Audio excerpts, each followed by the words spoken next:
Hello, all you beautiful people. This is Optimistically Depressed, and I am your host, Ruth McMullen. We are proudly brought to you by Simple Rituals Skincare. I'm very honored to be sponsored by a product that I actually use and that's actually good. They provide skincare products, but you can also use their moisturizer in your hair, which is what I do, and I love it. It makes my hair so smooth, and when I go to wash it the next day, it's not tangly. It feels very soft. I love it. So, Angela, thanks for all the work that you do. Thank you for helping make Optimistically Depressed possible, and thank you for providing a really great product. All of my love goes out to you. So, everybody who's listening, first of all, thank you for listening. I love hearing from you. I've been getting some responses from some of you, and it's awesome listening to some of your stories. It's awesome listening to how some of these podcasts have impacted you. I really believe in what I do with this. I think that it's very important that we share our stories because it helps create a community where we can know we're not alone, where we can have these struggles and we can be real about it and know that there's somebody else out there who's going through something similar, or at least who understands that we struggle and who is rooting for you. I'm definitely here rooting for you. I love hearing stories. There's nothing that's going to freak me out too much. At least I don't think so. I haven't encountered anything so far. And I just love hearing, what brought you to where you are now and what you've learned along the way. So if you want to share your story, please contact me through Instagram. You can find me at Optimistically Depressed. You can also contact me through Facebook or Twitter, all Optimistically Depressed. You can email me. It's optimisticallydepressed86@gmail.com. Or you can also go to my website, optimisticallydepressed.com. You can message me through that. I would love to hear from you.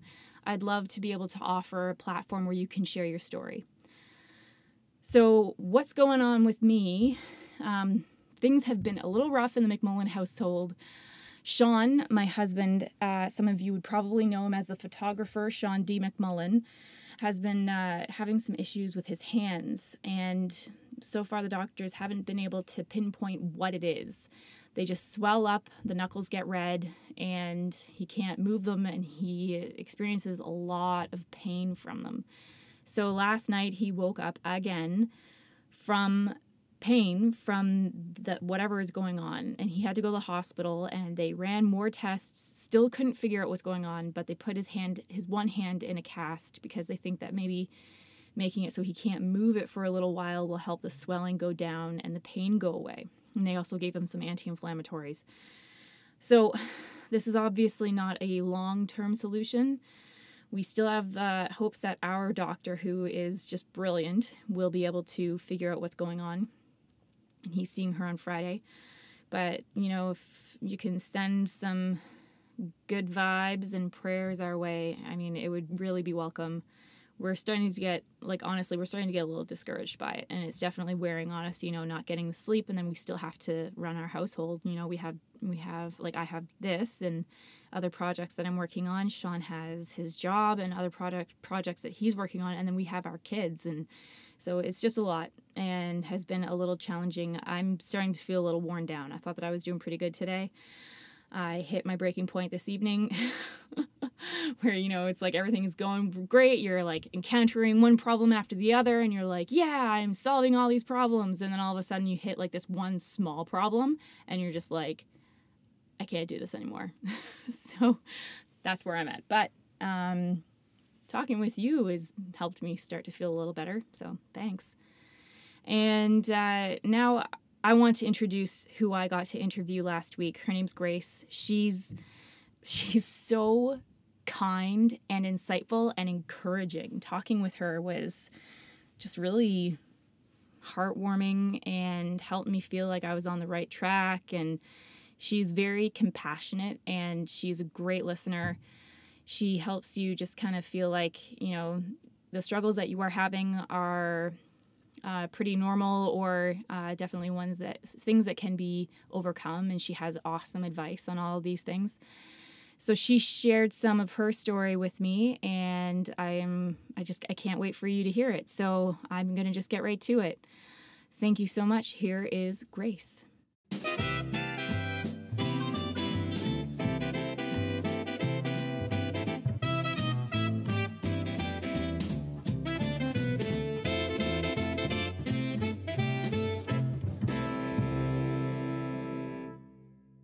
I love that we're recording in your closet. Like, this is the best. This is so something I would do.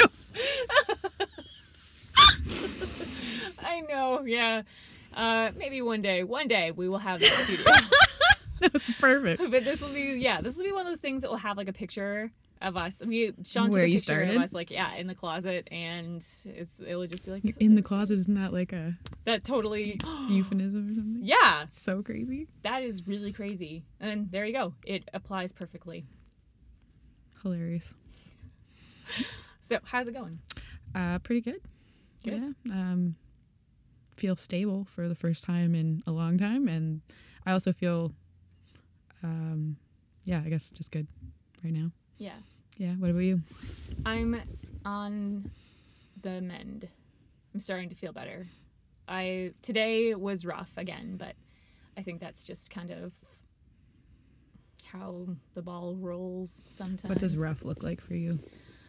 Oh, okay. What does rough look like for me?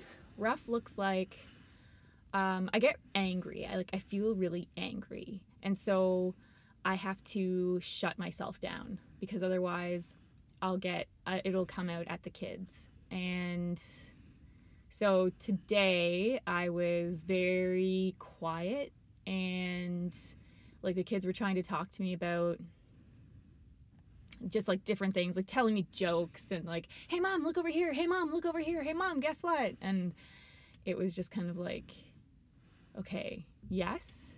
And then it was just like, you know what? Mommy needs some time to herself right now. I need to just not be needed right now. Because, like, otherwise I'm, like, it just gets to the point where I'm kind of like, I feel like I'm not quite in control of my reactions.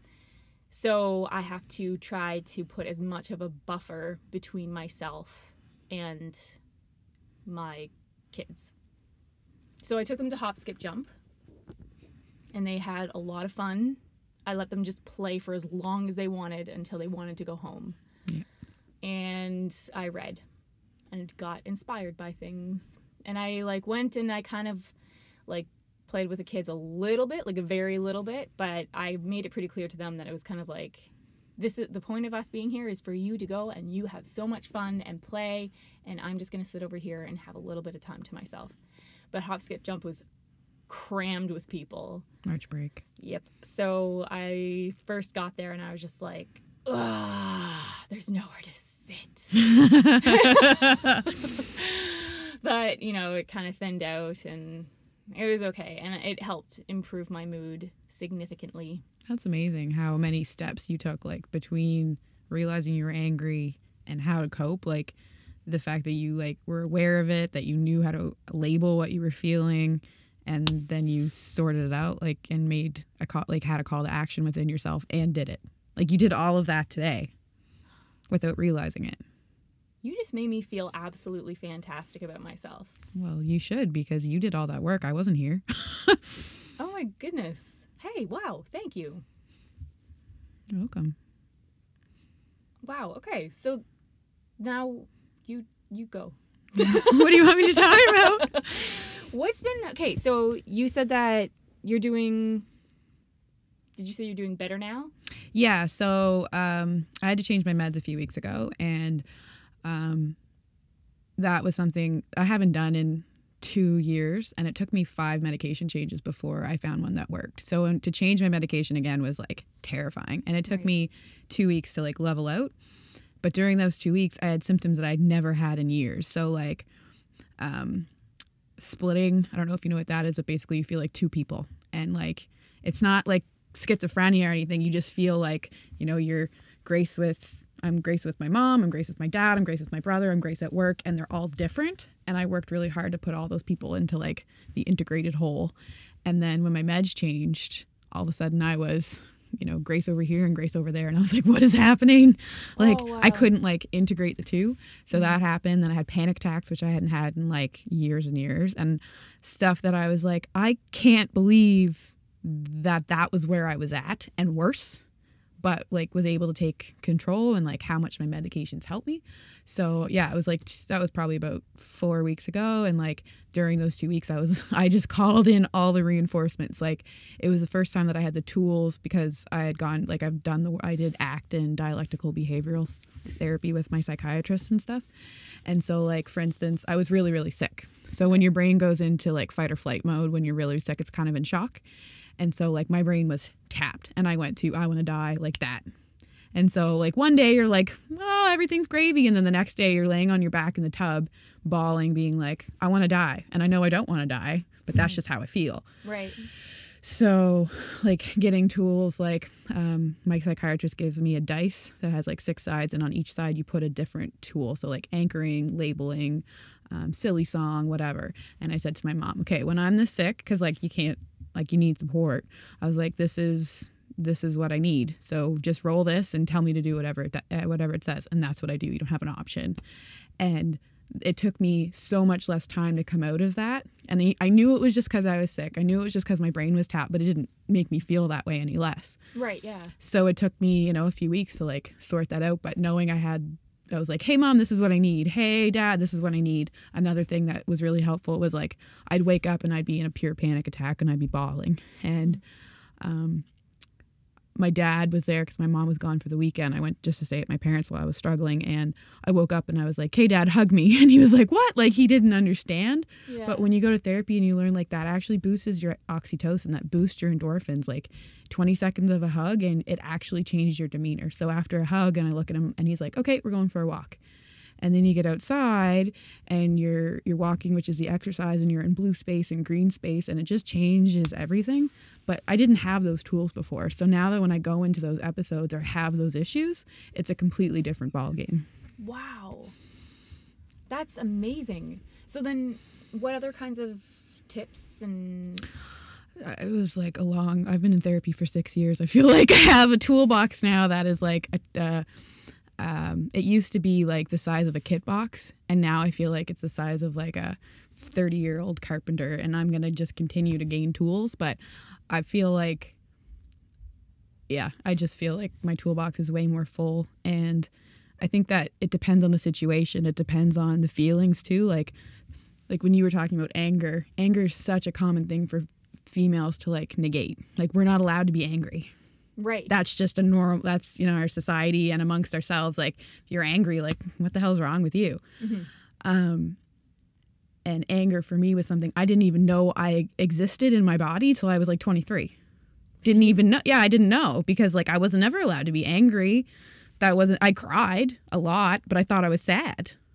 But when you realize like you're grieving the life you thought you were going to have, you're grieving the experience you wanted, and you're angry about that, it gives you a whole different, like, so I do things like my psychiatrist puts on or not her, but she has a new studio where she brings a trainer in, and he does something called aggression expression. So it's all about big movements lead to big emotions. And it was like the ropes that you do in like CrossFit and wall sits and hitting a big ball and stuff. And man, 2 days later, you're still like, crap. Like you get out and you start processing things that you don't even realize, you're processing or working out, because that's just one of the tools that I have for anger now. But, Really? Yeah. I need to try that. Every Tuesday night at 5, I'd love to take you. It's awesome. Whoa. Yeah, it was really sweet. There's only like 5 of us there. And during the time that you're doing those activities, they kind of ask. So it's like a circuit. And then they ask you, okay, how you feel? And then some people are like, fuck you. I hate this. Like, blah, blah, blah. But like, there are people that are so docile that you'd never know. But I mean, every human, we're more similar than we are dissimilar. And when you're around people that are so quiet and so docile all the time, then all of a sudden they're angry. You're like, oh, this actually works. Like I found for me, it took a day after. Like it took me a couple years. Like I wouldn't recognize what my feelings were till days later. Now they're almost like instantaneous or within a few hours of an event happening. But for some people, they're still like 3-5 days. Like this thing happened that I don't really know how to deal with or process. So then they like distract themselves and do other things in between. And then at some time when they have quiet time, all of a sudden everything comes up. Right. Yeah, I find that for myself, I'm like, I say I'm a slow burn. Because I'm like definitely not like an immediate reaction kind of person. So something will happen, and it can be really frustrating sometimes because it's like I will either be mistreated myself or I'll see somebody be mistreated. And while I'm generally quicker to act when it's somebody else being mistreated, I still have situations where I get so frustrated and angry at myself because I am like the next day or later that evening, I'm just like, I should have done this. Like, that wasn't okay. Wait a minute, that wasn't okay. Like, in the situation, I'm always like justifying what's happening. Like, but years ago, it might have taken you even longer. Like, every time you're more present with it, it's going to come quicker. So, like, every time that you're frustrated with yourself, just be like, man, Ruth, it's okay that it took you this long to be frustrated. At least you're frustrated, because how many times would you have not been frustrated or let that eat at you or like swept it under the rug? And that's what leads to depression, and that's what leads to the symptomology, like shutting your body down, being like, hey, we're done, pay attention. You're at least paying attention. Wow. Okay, thank you. See, I never looked at it that way either. Okay. I feel like we're going to be able to get into some really good stuff here. Yeah. Wait, can I ask what you were diagnosed with? Borderline personality disorder. So it's really, really common that there's like a crazy stigma around it. Because it's the thing that people think of when they think of the movie Psycho. It's what people think, because they hear the word personality, so they think it's not real. They think it's just who you are. But what it is essentially a dysregulation of emotion. So if bipolar is 72 hours or more of a manic or depressive episode, if you're an up or down, BPD is when you have like ups and downs within the same day or within a couple of hours. So I'd go from like 10, so like ecstatic, jumping off the moon, things were amazing, to I want to die within like a couple of hours. So you'd be seeing me in the morning and think I'm great, or you'd see me in the morning and think I was having the worst day ever, and then you'd see me in the afternoon and it was like the complete opposite. Okay. And that could happen like, a couple times a day, a couple times an hour. Wow. Okay. So that must have been so frustrating to. I just didn't know I didn't know until like the 5th medication change. I was like, this is what regular humans feel like. I'm allowed to have control over this. I never had control. I never understood. So then, during the time that you were on medication that was working for you, is that what helped you build up your toolbox? Well, that, and I did a lot of psychotherapy. I had a psychiatrist. Again, I didn't start any of this journey till I was like 23, and I was 22, and I'm 27 now. So in the last 5-6 years, like that's when things really, like I started putting words to things and understanding. But a friend of mine who her dad was a doctor, she looked at me. I was like clinically depressed for 6 months and didn't understand, because like when you're living there, you don't really know. Yeah. And I was sleeping all the time and you had all these symptoms. Anyway, she said, why don't you try this? And for some reason, I found the psychiatrist I did, who's one of the only psychiatrists in the country that does positive psychiatry. So focusing on how to improve your stuff without, like, when you go to a psychiatrist, it's like your life's a bullseye, and they need to get right to the middle as quick as possible to identify the root of the cause. Mm-hmm. But some people will get to the root of the cause and they leave you with all that energy, and you're like, what am I going to do with this? I find with positive psychiatry, you get tools like power posing and things that you can help you overcome those emotions. And that's what really helped me, was the positive spin on things. Yeah. Wow, so I don't know how I found her, but she as soon as I met her, I knew she was going to change my life. And she has. I mean, she just gave me the tools to be able to do what I wanted to do and what I needed to do. Mm-hmm. But yeah. So then, so one big thing that I can experience is overwhelming sadness. Mm-hmm. And I exercise. I exercise every day, and I have a routine. I like to get up pretty early so that I can read for a couple hours before the kids wake up, and I journal and stuff like that too. And I like to have my coffee before they get up so I can actually finish the cup when it's still hot and all those magical things, right? So I do those things, and I know that doing those things help with dealing with sadness and or other emotions, like if I'm feeling anxious or angry or depressed. And when the kids get up, that's where I can really struggle. So sometimes I'm not even fully aware of how I'm feeling until I basically hit opposition.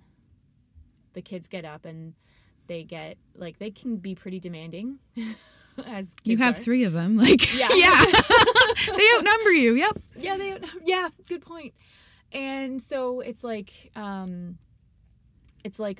I will find myself on some days, not every day, and I think it's less often now than it used to be, but where I want to scream, like, just give me a minute. Like, can you not entertain yourself for 1 minute so I can just, like, do this one thing? Or, like, so I can sit for a minute. That would be fantastic.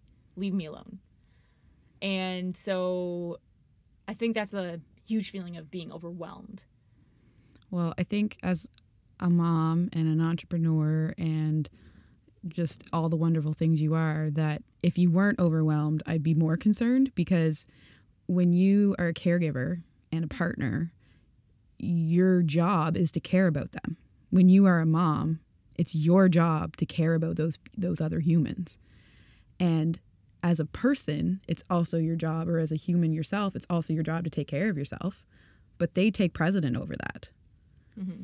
But one thing I've learned, and I mean, I don't have children, but I have many mom friends with 3 kids and more. Okay. And they have to put on your oxygen mask before you put on theirs, because, like, you already have such an awesome self-care routine. Like, you're already putting yourself first.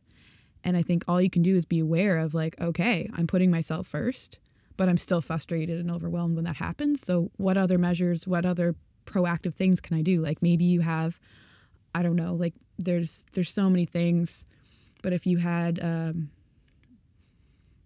visual chart and you said, you know what, it's this time, this time every day that they get to go into the chart and pick whatever things they're going to do. But so that you guys have like you and your kids make a plan, so that way you have your time and they have their time, and they know we're having time together, but separately. Like, there's ways that you can, like, the biggest thing is to just be aware. Like, you're aware that you're frustrated and overwhelmed. That doesn't mean it's wrong. That doesn't mean it's unhealthy. And that doesn't mean you're failing as a mom or a partner or as a human. It's because you love them so much. It's because you care about them. I love this. Lots of therapy, Ruth. Lots of therapy. Wow. I'm really loving this. Okay, so then let's talk about overwhelming sadness, because I kind of brought that up, but then I brushed right by it. Yeah. I know that, like, I've heard a lot of things about, like, getting outside helps with that. Do you have any other suggestions? Being present with it, because usually if you're sad about something, it's for a reason. You're grieving something, whether you're grieving the loss or the change or whatever. I mean, if you don't be present with it, you're not learning from where it's coming from. And it doesn't mean it's easy. Right. It really doesn't. Like, people that go through depressive episodes, it's because their body's like, hey, all of this stuff happened and I am tapped. Usually, like, or, there's something wrong with my brain chemistry and I need some support. Like, you're doing too much for me to be able to keep up. Like, it's never not for a reason. I like that too. I've been reading a lot about allowing your emotions to, like, to sit with your emotions. Yeah. And not label them as good or bad. And they're not. Like, every emotion teaches you something, and, like, it's how you look at it. If you pick, like, the sadness ruined my life. A lot of people with bipolar, they feel like their depressive or their mania ruin their life because they make all these impulsive decisions. Mm-hmm. But if you didn't make those impulsive decisions, you would never learn to be more balanced later. Like, you have to struggle in order to succeed. It's just. I love that. Okay. I cut you off. No, that's what I was going to say. Yeah, okay. You have to struggle in order to succeed. I mean, so many people, and I didn't realize that. I was always a person like, here you go, let me help you. You're hungry, I'll feed you. You need rest, like, I'll offer it to you. But what if me doing that stops them from being able to teach themselves? Like, if nobody had taught me the skills, like, my parents didn't teach me, like, they're awesome people, but they never taught me emotional regulation. If I didn't learn those things, if I didn't learn to be challenged, to be opposed, to be mindful and just be present with my emotions, I would have never gotten better. That was not easy. That was one of the hardest things you have to do. It's not easy to sit in a therapist's office and them tell you this is what's wrong with you, or this is what you've, look at how your decisions have changed your life. That's not easy. But it's what made me a better person and what made me a stronger person and what allows me to see the humanity in other people. You're a very attractive person. And I mean that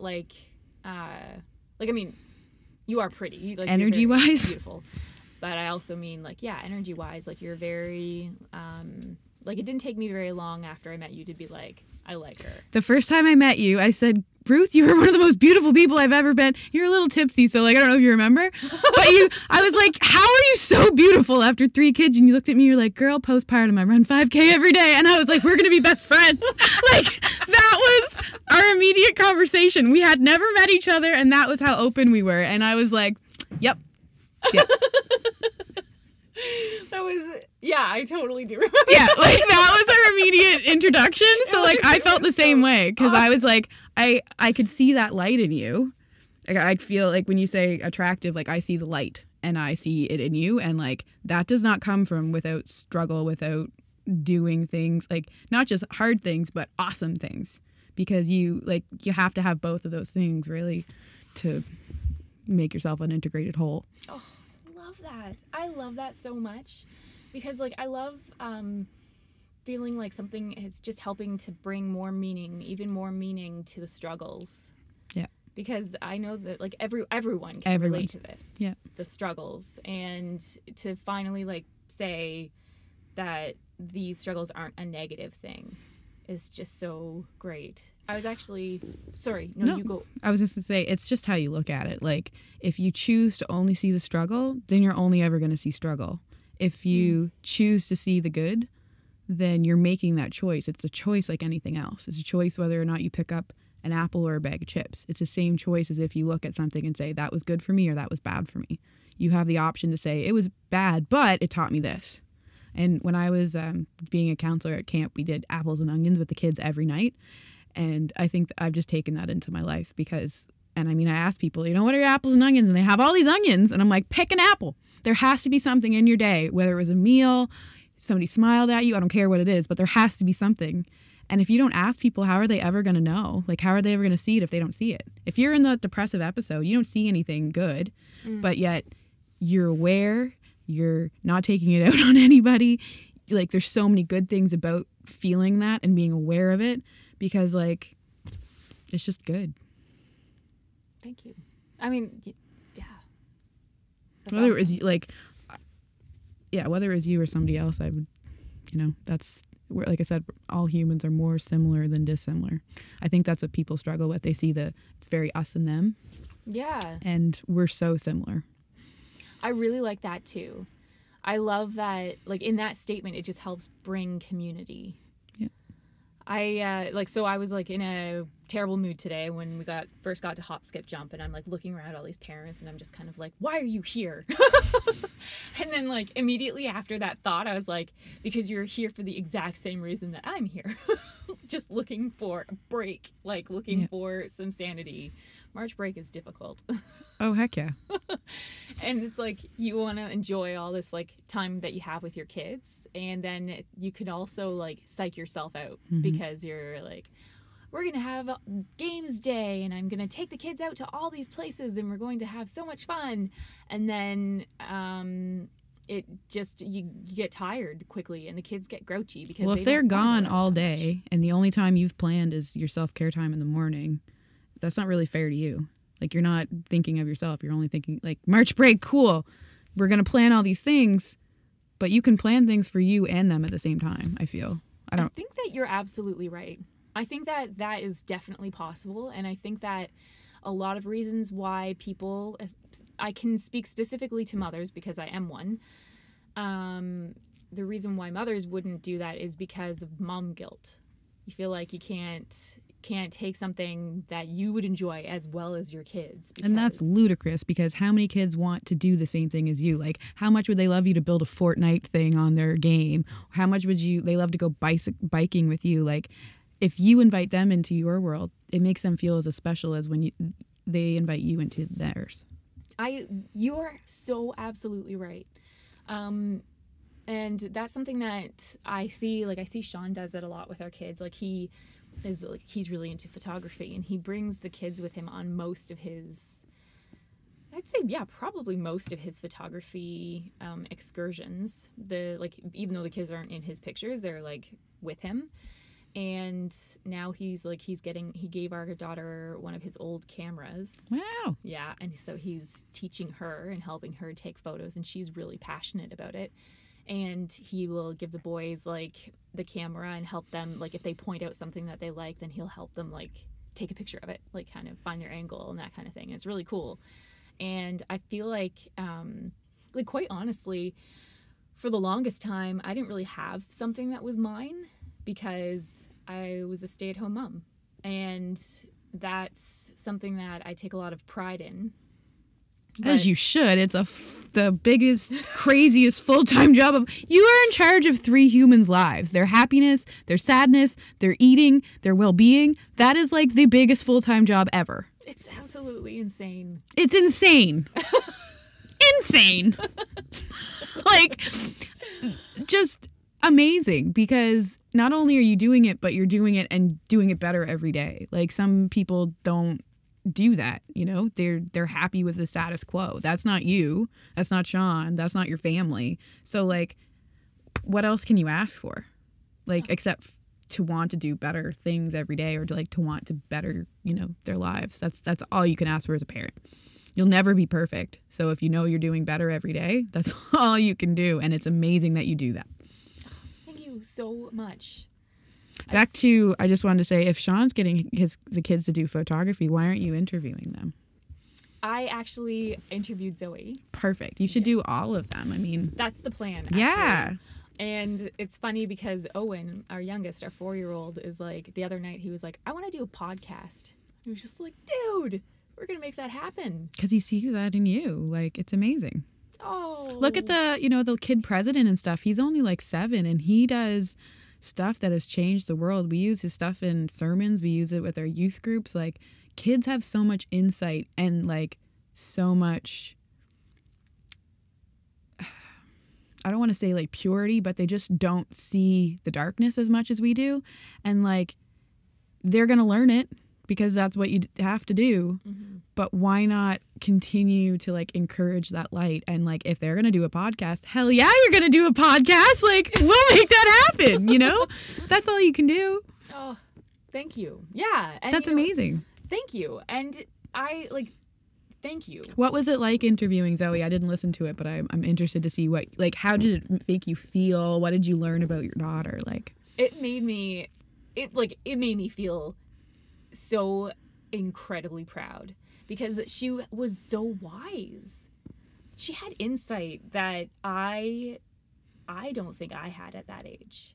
And because like she was just able to talk about anxiety like it was something that was separate from her, and she could look at it and be like, yeah, you can do these things. It's not something that's in control of you. And it's amazing because like her frontal lobe has not fully developed yet, right? Like, and she's figuring these things out and giving advice that people messaged me afterwards after listening to the podcast saying that was such great advice that she gave. Like, what I'm trying to remember a specific piece of advice that she gave. One was something to do with when you're feeling overwhelmed, go lay down and do something that you enjoy. And it was just like... So that shows like mindfulness, that shows awareness, labeling of the emotion. Like you, the same way you were like, I did all these things but you didn't like label it. She's doing the exact same thing because you're doing the same thing. She doesn't have the maybe the psychoanalysis language for it, but you've taught her the process. She didn't learn that she didn't do that herself. She learned that from you guys. Oh, that's crazy. Like how crazy, like You're modeling that behavior and you didn't even know. Like, she learned those things, you know, from you guys. That's crazy. That's amazing. Oh my goodness. I'm gonna have you over weekly for podcasts. It's all Dr. Wilson. I wish I could take credit, but like, I've just learned, I wish, I don't want to plug her so much, but she has this quote on her wall, and it's like, you've been begging for a stick. You've been thinking, or you're on the front lines and you've been dying this whole time and nobody did anything except look at you or like laugh at you or whatever. And it's like, all I did was give you a stick to like fight off the battle. I'd find the exact quote, but I just remember like being like, this was like, when you realize it's not all your fault and it's, you know, and you just start getting the tools, you're like, oh my God. Yeah. I'll find you the quote and I'll send it to you because it changed my life, and it's in the front of her office, and everybody that I, like, when you go to group and you are with like the 70-year-old man, the 60-year-old mom, the 18-year-old who just got out of high school, like everybody has more, we all have the same language. I love that. Yeah. You know, when I started medication for my depression, I felt ashamed, but it was strange because I also just like, I knew it was so, like, I knew that it was necessary for me, and it started working for me, and it made all the difference. And I felt mostly ashamed to tell my family because somehow, like, I for some reason I felt like I was failing my family by going on medication. That sucks. You're super mom. That's what you wanted to be. Yeah. But the medication doesn't make you any less of a super mom. You're raising 3 humans and raising them well, and you're beautiful and active at the same time. Oh. That makes you a superhuman. How many no, seriously, but how many moms let the TV raise their kid? Like, and it's no judgment. Like, I'm sure they have their own struggles and stuff, but there's healthy ways to raise a family and there's less healthy ways. And I think that, like, you have to give yourself kudos because nobody else is going to do it. Nobody's going to give you a pat on the back when when they are all at you at once and you're not screaming at them. Mm-hmm. The only one that can give you kudos for that is you, and you deserve it. Thank you. Oh, how rude. Sorry, boosting your ego. You can keep going. Like, I won't stop you. Yeah. So then, okay, let's talk a bit more about some of the stuff that you've been through. Because I feel like I've been filling up all this time talking about because I've been asking questions. I like to learn more about other people. I really I'm just feeling a little bit like I'm not spreading the love. Oh, so I need good. to spread this love. I grew up in a really good family. I grew up out like in rural kind of Eastern Shore, and I think I just went through what every other human goes through, the ups and downs of preteens, the ups and downs of high school, whatever. Mm-hmm. I think I was definitely depressed in high school, but didn't have the language or my parents got me to see a psychologist when I was younger because I had tried to commit suicide, like, I think it was 14. And even at that point, I knew I didn't want to die, but dying seemed better than the alternative. Like, right. It was too hard. Yeah. So then that happened, and then you get a little bit better, and then you just kind of swing back and forth. But it wasn't, I finished my undergrad, mm-hmm. and then I went into my master's like directly after, mm-hmm. and a week before I graduated, I couldn't go to school anymore. And I didn't know what was going on. Like, I remember sitting outside of class, and I called my friend, and I was like, I can't go in. Like, I cannot do this. I don't understand. Like, I was president of Student Nutrition Services, and I was running a health expo, and I was doing all these things. At that point, I was president of Student Nutrition Services, doing a health expo. I was going to school full time in my master's, which is very different than your undergrad because it's applying everything. So all the stuff you're doing isn't in classroom sitting and learning. It's taking these things and going out into the community and doing like placements and that kind of stuff. So it was a lot different. And I was also working full time at the hospital, like multiple positions. So, wow. But never, like, there wasn't room for me. I didn't know, like, I was because I had a good work ethic. So I was work Grace. I was good in school. So I was academic Grace. And, and I also had a boyfriend. Doug and I were together. So I was, and that was when I really knew I was splitting. And it wasn't until, like I said, a week before I was supposed to graduate from my master's, I was like, I can't do this. And I left school and I started seeing a psychiatrist and went. That was when I first started my first round of medications and stuff. My first round of ISTDP, which is intensive short-term dynamic psychotherapy.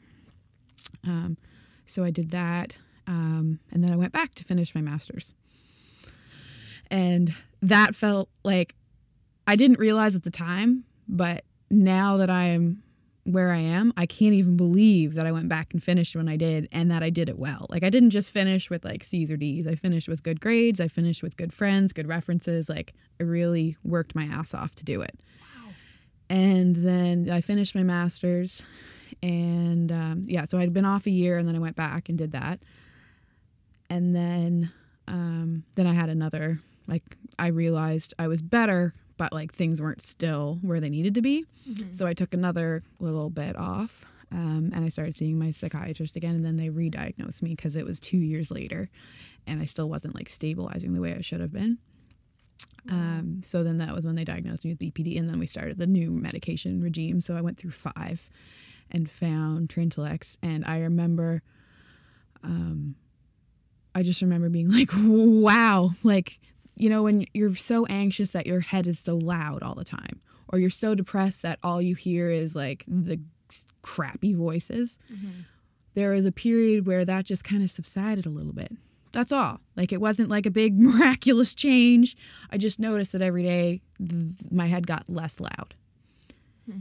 And then, you know, you realize when you go to a psychiatrist and they tell you about all your childhood crap and whatever. I mean, everybody has that. Mm-hmm. But unless you actually learn from that, like, one thing I really had trouble with was boundaries.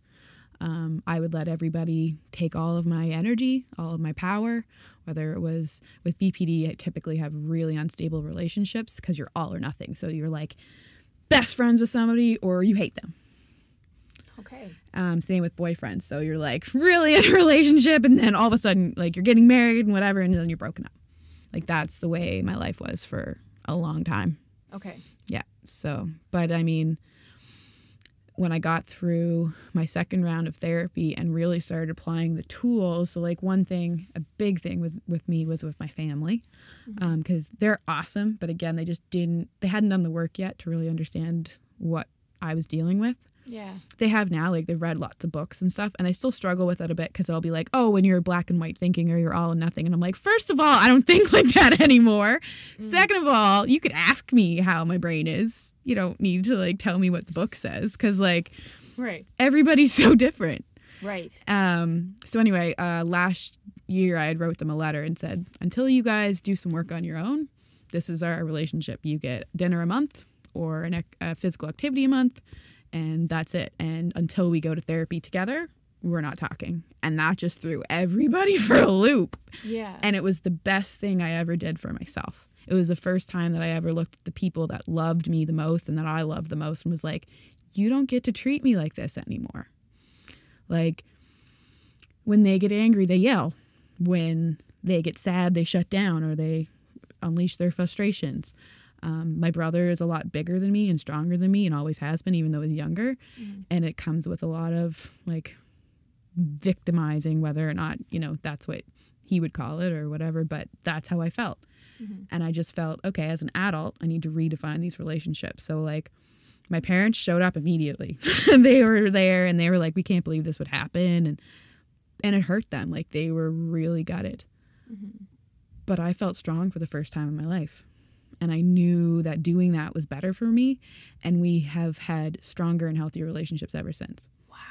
Me and my brother haven't been able to find the same, like,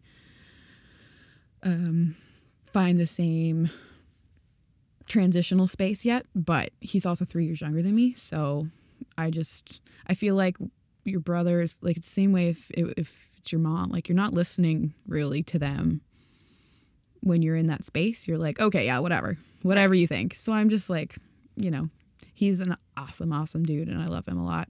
And I think it'll just take some time until we can like sit down and be like, hey, you know, if you're going to say these things to me, I expect an apology or some sort of like rectification, like when we can sit down and discuss like, I'm not comfortable with this. And we can't do that yet because we just get so heated.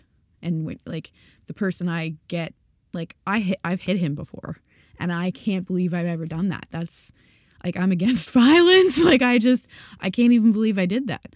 But it was in a moment where I felt like that was my only option. Yeah. And I would never treat anybody like that. Like, and knowing that that's how I treated him, it's not a shock to me that he kind of meets me at the same place, but I'm ready to change that. So, okay. Yeah. So I guess that's kind of my story. It's been a year since that all went down. And I feel for the first time in my life that I'm the strongest, healthiest version of myself. Wow. But that is like bi-weekly psychology, monthly psychiatrists, medications, exercise, meditation, pretty much every day, relearning who I was. With BPD, a big thing is loss of identity. And like, you really don't, because you're this person, you're this version of you with this and this version of you with this. So putting all that together was really hard. Like, I went to school for nutrition for 6 years, and yet I work in palliative care. And it's just such, like, you're focusing on living and then you're focusing on dying. And yet I realized there's a very small population of people that can work with death on a regular basis. And I'm one of those people, because I had so many people die in my life when I was younger, like grandmothers, some people don't even know their grandparents. And I had the opportunity to not only just meet, but know them, live with them. Like, my grandmother lived with me until I was 20. Wow. So when she died, like, that came with grief that I can't even, like, you just can't explain it unless you go through it. Yeah.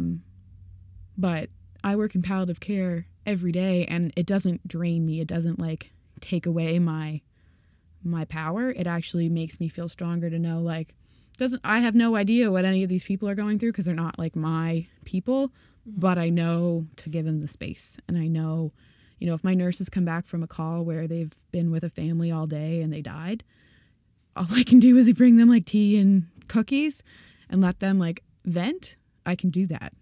So I just feel that every place that I go, I just kind of bring what my experience is, and it seems to be working for me. Like, I've never talked about mental health. I've never done, like, this kind of stuff. And then you came in my life all of a sudden, and then you're doing a podcast, and I'm like, I have PPD. I want to come chat. Like, I just feel that I have this voice now that I didn't know I had for a long time, but I didn't have the language either. Like, until I really did the work on myself. Like, doctors can tell you whatever they want, and they can give you the medications, but unless you sit with it and you're like, okay, where is this coming from? And how am I going to make it positive for me? Like, that takes you. That's only you can do it. Wow. I have a question about BPD again. Yeah. Ask as many as you'd like. Okay. Because I don't know very much about it. And you were saying that, like, you have your different versions of yourself. Yeah. Does that, like, what happens when... Okay, I have a couple questions. Ask as many as you want. First of all, when you go from, like, your job to school, is it like a switch? Yeah, like, sometimes you don't notice it. But, like, at school, I'd be this outgoing, like, I'd have to get up in front of the class and teach lectures and that kind of stuff. And then at work, I worked in a merge then. So I was this very small person, because all the doctors and nurses and patients come before you. I'm just the person in the back restocking stuff. So, like, work Grace was very small and very, like, docile, really nice and friendly all the time, and never had anything wrong. Where school Grace was, like, bigger, and, if somebody told me I didn't know my shit, I knew my shit, because that's who I was. Some of my master's and master classes were, like, split with undergrads. So I had to do a lot of teaching and a lot of mentoring. So I'd go from one to the other, and I'd be so tired probably at work because of all that energy giving it out. Mm-hmm. And then eventually my energy just petered out, and then I became the student in the back of the class. I was like, okay, I'm quiet now. Like, and so you wouldn't recognize when the switch... Not really. But you would remember everything that happened from, like, work. Sometimes. It depends on how, like, emotional you'd be. Like, say I got in a really big fight with somebody, I might not really remember that we had a fight, but not remember the language that was used. Or I remember I'd get along to a lot of texting kind of confrontations, and then you'd save them and you'd reread them over and over and over and over and over again to, like, what would I change? Or, you can't believe you said that. Like, just stuff that weren't in line with your values. Okay. And then what would happen if like two of your worlds collided? There's so much anxiety, or you just shut down. So like, say I'd had a birthday party and some of my work friends came, some of my like, you know, where I worked at Zellers when I was going to school too, before the hospital. So some of those people would come, and they'd always say to me like, we don't know this version. Like they just didn't recognize my demeanor. And I didn't really realize at the time that was what was happening. Wow. Yeah. See, I didn't know any of that. So. My mom would tell me as a kid, you know, you go from one to the other so quick. Like, I don't get it, you know? And I didn't get it either. Like how I'd flip the switch. Like you'd feel so good one minute. So say when I was 16, I remember having a big meltdown because I was allowed to drive in the car, you know, after I got my license. And then one day, no, you couldn't drive the car. Well, my world ended. I remember I was crying so hard that a friend of mine came, he was at the house and he came to hug me, and I just hit him like incessantly until and he didn't care. I don't know why at the time. He just wasn't scared of that or whatever, but he tried to hug me and I just keep hitting him. I don't hit people. Like that is not me. But in that state, I had no control over how I was. So part of it is a lack of control. Yeah, it's just like dysregulation of emotion. So the same way when you're in depression and you just like there's nothing you can do to shake it. Right, yeah. Some people suffer mania where they're just so impulsive, you know. It's just whatever their body needs. That's why people get in addictions and stuff, because they just need something to cope. Right. I didn't have substance abuse at that point. I just knew that I'd flip. So it came out in anger. And, you know, it was a lot of crying, a lot of tears, a lot of, I hit my dad once and we got in a fight up on the stairs. I was going to run away from home. Like, yeah, I was just like, and then that would happen. And then 5 minutes later, I'd be like, I'm hungry. Like that, it was crazy stuff like that. Like all through my preteen, teen years, early 20s, and then realized, oh crap, that's not how that's supposed to work. Okay. Yeah. And then, so then with like the emotions like flipping and switching, mm-hmm. would that happen to each version of yourself as well? Yeah. Yeah. It depends on the situation. So if I was at school and say a teacher, I had a teacher who would not single me out, but kind of use me as much because she had known me from my undergrad. Okay. And I got to the point where I was like, lady, you can't, like, I can't do your job for you. And I get so frustrated, and I knew what the proper thing to do was. It was to pull her outside, have the conversation, or wait till after class. And I couldn't. I'd just be like, dude, I can't do this. And I'd walk out. Like, that's not reasonable. I'm like in a professional program. I'm, you know, have all these people that I'm mentoring and talking to all the time. And there was another situation. I was in school. There was another girl whose grandmother had died. And her teacher, who wasn't from Canada, was being really hard on her because that was her culture. And I remember I was like, oh yeah, we're doing this, we're having tea and whatever. And she told me, and I instantly pulled her out of the classroom. And it was the first time I've ever been aggressive with a teacher. I was like, you can't do that. That's not okay. And like, that wasn't about me. Like, I don't know why I got like evident, like it wasn't okay. And it was okay to get angry about the situation, but it's not okay to be confrontational, especially not with somebody who's in an authoritative position, somebody you respect. Like this person was teaching me every day. Right. Okay. So it just created some issues that I could have avoided just by recognizing to give myself some space. Like when you were talking about, you know, so frustrated with your kids, I know that a few years ago I would have been screaming because that's the only way I knew how to deal. Like you were frustrated, you yelled. And that's what I grew up with. But now I know, oh, there's this space where you can offer yourself some grace and be, my name, but offer yourself that space to be like, I just need to like calm down. And it's not their fault that I've got all this extra aggression right now. It's because life is crazy. Or the situation is unfair and it really pisses me off. Like you're allowed to be pissed off. It doesn't mean you get to yell at other people. Wow. Yeah. Wow. This is like it sounds like you've done so well to do incredible work on yourself and be able to recognize all these things. And I, like, just in the short time that we've been sitting in here, it's like I've learned a lot. And like you've been able to bring things out from such a fresh point of view that it's like relearning something that I've already known. And well, that's cool. I'm glad I could do that. But yeah, it's just, the best thing you can do is take care of yourself first. And when you do that, the rest comes easier. I love that. So then, okay, one question I love to ask everybody is, what does it look to you to be mentally healthy? That's a really hard one, Ruth. Mentally healthy. For me now, it's just to be aware and to be aware and to know that there's some balance in my life, because you can't be like, you're going to be upset, you're going to be angry, you're going to be happy, you're going to be exhausted. All of those things come with being a human. If you weren't feeling those things, you're not living life. But knowing that I'm not all sad all the time, I'm not all happy all the time, I'm not all angry all the time, I'm not exhausted all the time. Those things come in waves now, like ebbs and flows, and that's how I know I'm healthy. So that's, I guess, for me, that's how I judge my mental health and how I feel to be healthy.